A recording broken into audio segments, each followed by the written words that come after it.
Hi, everyone. Welcome to the podcast. Today I have on Reza, and he is here to share a story with us today.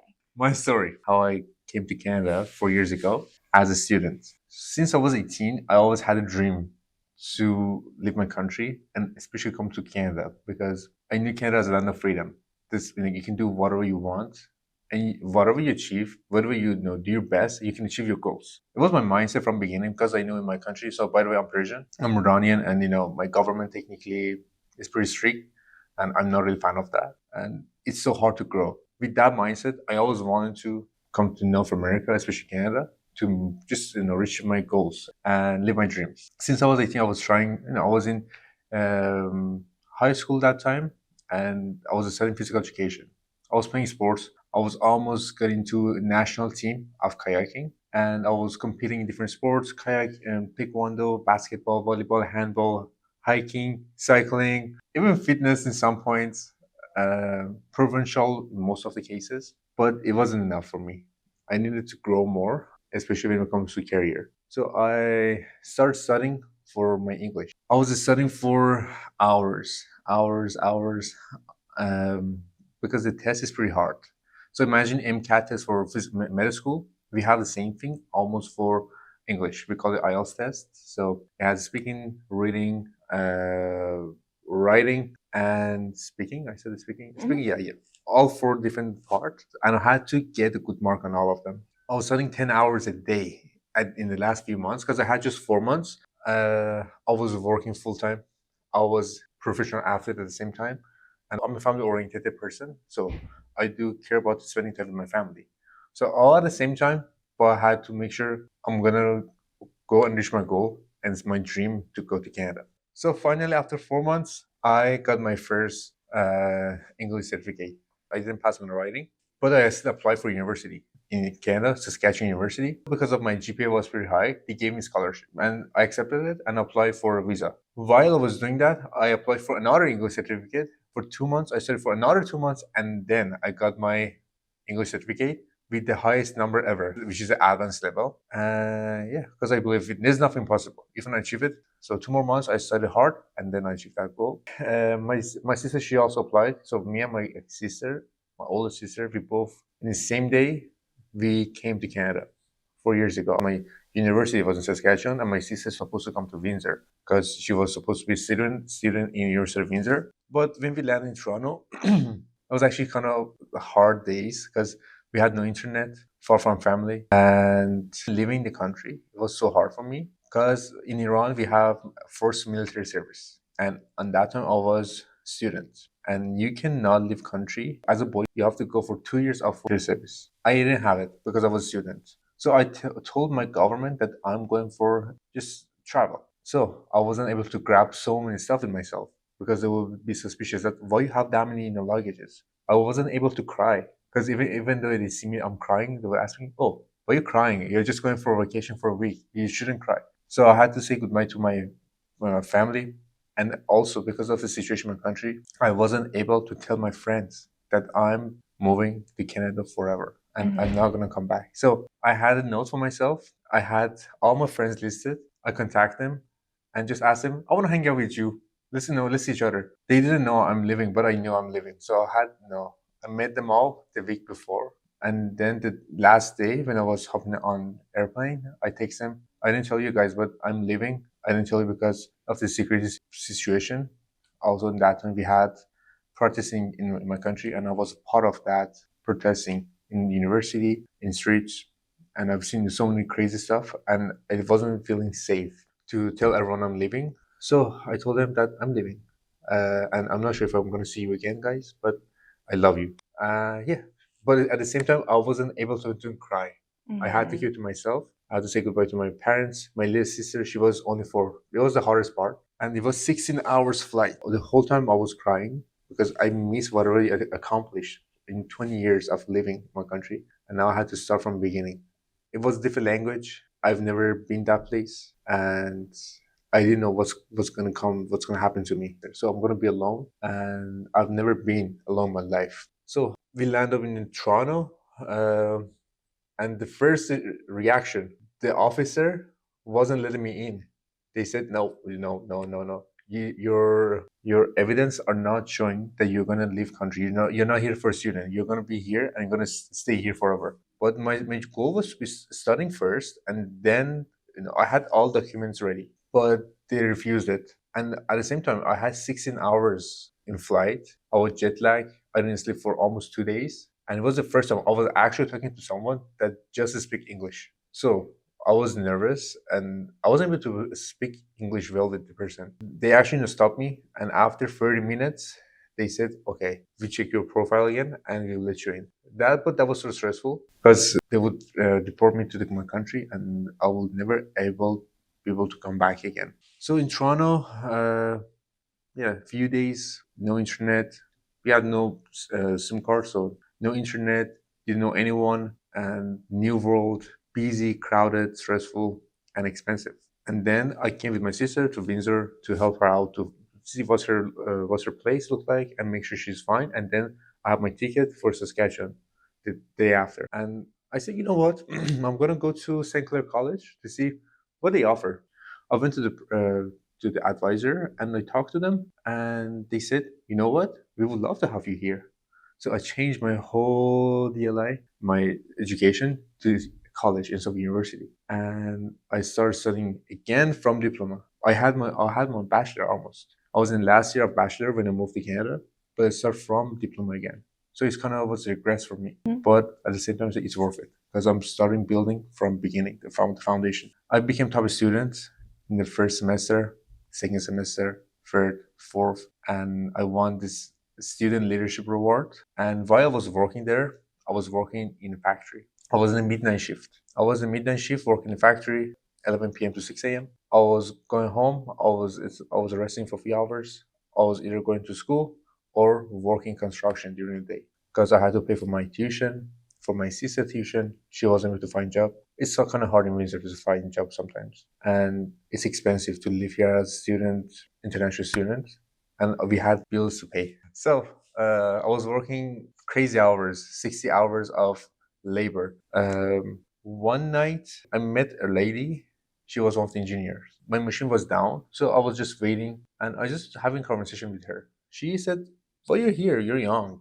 What are you doing here?" I said, "You know what? I was a trainer back home. Right now, I applied for different gyms. They didn't get back to me, and yeah, I'm hopeless." And she said, "You know what? Have you ever tried enough?" I said, "Yeah, I applied once." She said, "No, you should apply more. If you want it, you should go for it. You should actually try hard for it. You should be pushy." When she told me that, that was a blow minder for me, and it changed my whole life. The next day, I had a list of all gyms. I was just 21 that time. I had a list of all gyms in the area. I didn't have car. I was riding my bike every single place and asking them to, meet with the manager. I came to Movari. I asked them, okay, I want to see the manager. They said, apply online. I said, sure. I applied 3 times online. I came to the gym and said, I want to see the gym. They said, are you students? I said, yes. Say, these are the packages. They were busy that time. They even refused to show me the gym. And I said, you know what? I'm going to work here. Since then, I just keep, applying online and emailing Mitch, that time he was a manager. Finally, he replied back. I said, yeah, I would love to meet with you to see what's going on. I met him. It took for 60 minutes, our first meet and greet. He showed me everything, and I showed my certifications. I have pretty good certification and in the resume. I showed him, and he said, "You know what? I'm kind of interested. Let's do an actual interview next week." But on that time, I didn't have any North American certification, and I didn't have that much money to spend thousands of dollars on certification. And I said, you know what? It's the time that I should go above my comfort zone. And I had, few. Imagine I had, for example, 2K on my bank account. I spent $500 on my certification. I passed the certification and we came for interview. After 90 minutes of interview, Miss told me, you know what? You're hired. Yeah. I was the youngest trainer that time. When I, fill up my form stuff, he said, by the way, how old are you? I said, I'm 21. He said, I thought you're 32. That's why I hired you. I said, oh my God, thank God. Yeah, I was the youngest one and I was the only one full-time student and full-time employee. I was working really hard for 2 years, 6 a.m., sometimes 5 a.m. actually. 5 a.m., work to up to 8 a.m., going to school, come back at 12, 12 to 9 p.m. working straight. And doing my assignments after 9 p.m. up to 10, 11, and waking up again at 4:45, 5 a.m. to to visit my first client in the morning.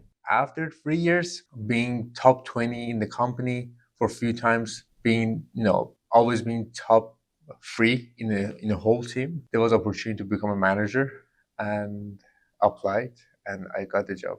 And now I'm here as a special service manager Mm-hmm. in charge of the few different departments. And yeah, Congratulations. thank you so much. Thank you. So your job, just so people kind of know, you've just transitioned into the manager job like this Yep. year. Yeah, it's been 3 months now. Yeah. So does that make you like 25? I just turned 24 last Friday. Okay. Yep. Happy birthday. Thank you.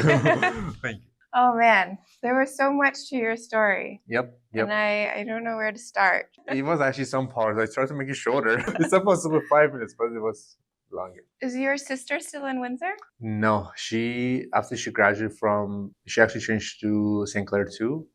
She applied for America, and now she's studying her PhD because she had her bachelor from back home, and she's working with Ford GMC. She's an engineer now. Oh, amazing. So probably like Michigan? Michigan, yep. Yeah, Yep. that's so cool. The first question that popped up into my head was why Canada and not the United States? I would love United States, but I would say safety and feeling comfortable. I think it's kind of hectic there. 100% opportunities, I feel like is better there when it comes to job opportunities, income, but the safety and environment, Canada is a better place. And also because of the situation of my country and America, it's so hard to get there. It's easier even if I want to work there to be Canadian and work in America. You said back home you were in like all of the sports. Yes. Yep. Were you just athletic or you liked all of them, or were you trying for a scholarship or something? I don't know if their scholarships are like that. Actually, I was actually really into sports. I'm the only person in my family that plays a sport and is active. My whole family, I would say, technically, they hate exercising. They would prefer to be just chill and lazy. Since I was 9, I was kind of fat. I shouldn't say fat, obese. No, overweighted as a Okay. trainer, yes. And I didn't want it. I didn't feel good about my body, and I stopped playing sports. I started with taekwondo and soccer and different sports, all the way to kayaking, and then I retired myself and just start coaching people. So tell me more about the kayaking. That was a sport that you picked up and you almost went, I think you said Nationals. Yeah. So kayaking, when I was in my high school, physical education, one course, we had a trip. We had a day trip to kayaking lake, and they had us to do some kayaking. When I paddled, I knew that's the sport I should do because it was challenging, but at the same time, I love water. When I felt the first paddle touch the water, I said, wow, feels so nice. And then I just started again doing research. I found some, and I wanted to be part of a national team since I was, I think, 10 years old. My goal was to be part of a national team in any sport, just being part of doing something professional. And I realized that this is what I really love to do. And then I start, as a beginner, I build up. After again, when I want to do something, I'll do it. Just 4 months of learning how to find my balance. 4 months later, I was competing in provincial cup, and I didn't get in place, but still I was competing in provincial, which was something crazy. Usually takes 6 months minimum for people. You just learn how to balance. And I was competing in provincial after 4 months, just sitting in a boat. And then within a year, I was actually professional playing 3 times a day. I was working out 3 times a day, 6 hours kayaking a day, morning, afternoon, and evening. Yeah. That's a lot. That's a lot. Yeah, that was my job. At the same time, I was working too, and I was in school. So if you see I'm working now 16 hours, it's because I was doing those crazy stuff before. Yeah. I mean, it's probably easy now at this point. Now it's easy. You're just walking around talking to people, right? You're not doing True. manual I'm not labor doing physical. anymore. Yeah, true. Yeah, so true. So now that you are here in Windsor, what are your goals or your next projects that you're tackling? Next project, I want to become a doctor. Yes. So I'm 24 now. My long-term goal is to become a millionaire by age 35. Before age 35, I have to become a millionaire. And the way I'm gonna take it's gonna be I'm gonna be a doctor. So that's why I'm gonna get back to school again when I'm working here again. And I'll go to medical school in a year or two. And yeah, I'll become PMNR, physical medicine and rehabilitation doctor. That's my goal to help more people. That's my passion in life to help people. And I think I can help people better when I become a doctor. Through their movement, you want to help people with their Yes, movement? people that, for example, had a stroke, people had accidents, they cannot even walk, they cannot even move. I'm going to be the person to help them to do this small stuff. It will be game changer for them. Yeah. It's a really lovely goal. Thank you. Thank you. So now, what are some things that you like about life in Canada? To be honest, I think freedom. No one cares what you do. Everyone cares if you're happy or not. Whatever makes you happy, it's okay here, and no one judge you. Yeah, just freedom. That's a big one. Yeah, it's a big one. Yeah. And what has been your favorite thing that you've done in Canada so far? Okay, that's a good question. Since I was a kid, I had two dreams in my life. First, actually three. So coming to Canada was one of them, the main one. Second of all, traveling the whole Europe with my own van. I can drive and spend a few days in every single part and place. Third one, going to the rave. I love rave. So I remember this year, finally after 22 years, 23 years, I went to rave alone. I went to Veld, which is the biggest EDM music festival in the whole Canada, for 3 days, partying so hard. Yep, had the best time, made so many friends, and it was one of the best experience ever. Because I remember the first time I walked in to the festival, I had a goosebump. That's how I felt. That wow, that's my dream, and I achieved it. Yeah. It is pretty cool to see like a whole like sea of people. Yep. And like they're all head banging at the same time. Exactly. Especially, I love dubstep. Oh my god, my Yeah, neck me was too. hurting for a few days. I did mosh pit for the first time. I did the rowing with group of people. Oh, you found them? I killed my the person in front of me. I was pulling so hard, so I think I pulled something on his neck, but it was okay after. Yep. And we talked about this a little bit before we started recording, and I was surprised because you said you went alone. Yes. Was that an intentional decision? Yes and no.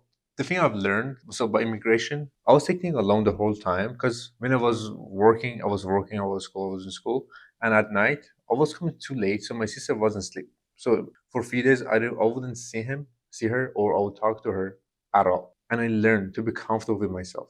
I learned myself. That's why I don't mind to spend time with myself. And to be honest, sometimes I would love to have some time with myself because I know what I want.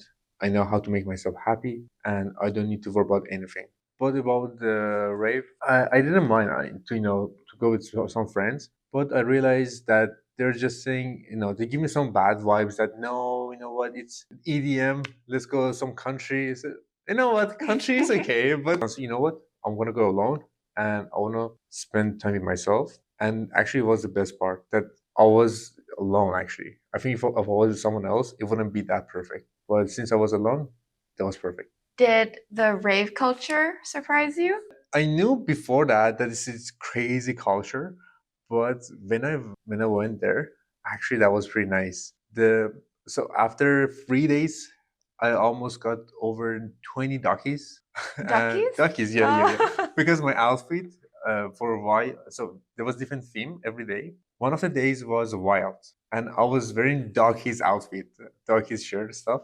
So everyone loved it, and they were giving me doggies. I had over 20 doggies. I put it all in front of my car. I don't have Jeep, but at the same time, I have lots of doggies in front of my car. I have lots of wristbands that means a lot to me because they also remind me the people I met and the good experience I had. Yeah, I think that is one of my favorite parts too, and that's why I don't like hate on the big whole Taylor Swift movement and like her concerts and stuff because that's all they're doing at her concerts too. And I know it's such like a loving environment for like teens to go experience that. I think it might change something in your brain chemistry. 100%, 100%. Yeah. It's so much fun to go to a rave. Who's your favorite DJ? Oh, that's a hard question. When it comes to hard style, I would say dubstep, Solomon King. Okay, that's Yep, really hard. yep. And when it comes to more like a little softer, John Summit. Yeah, John Summit. Oh, I love this guy. And who else? I would say Tiesto is awesome. Tiesto, I love Tiesto. Dom Dollar, it's good. And there are a lot, Yeah. but no, these ones are the most. It's the best ones ever. Yeah. Well, it is always fun to work out with Reza because he's got the best music. Yeah. I do. I get the credit. Do you think that more Canadians need to spend more time alone with themselves? Not Canadians. I think everyone, because you should know yourself. We should. Now I'm studying. I'm reading a book. A man's looking for meaning. It's important to know what's your purpose of life. Why you exist. And I think if you know why you exist, what's your purpose of life, if you spend time with yourself, if you actually understand your feelings, if you actually let your body, your mind tell you what you want and why you're here, and then it makes life way easier. Your decision making, your stress gonna be lower because you can see if this decision is aligned with my goal.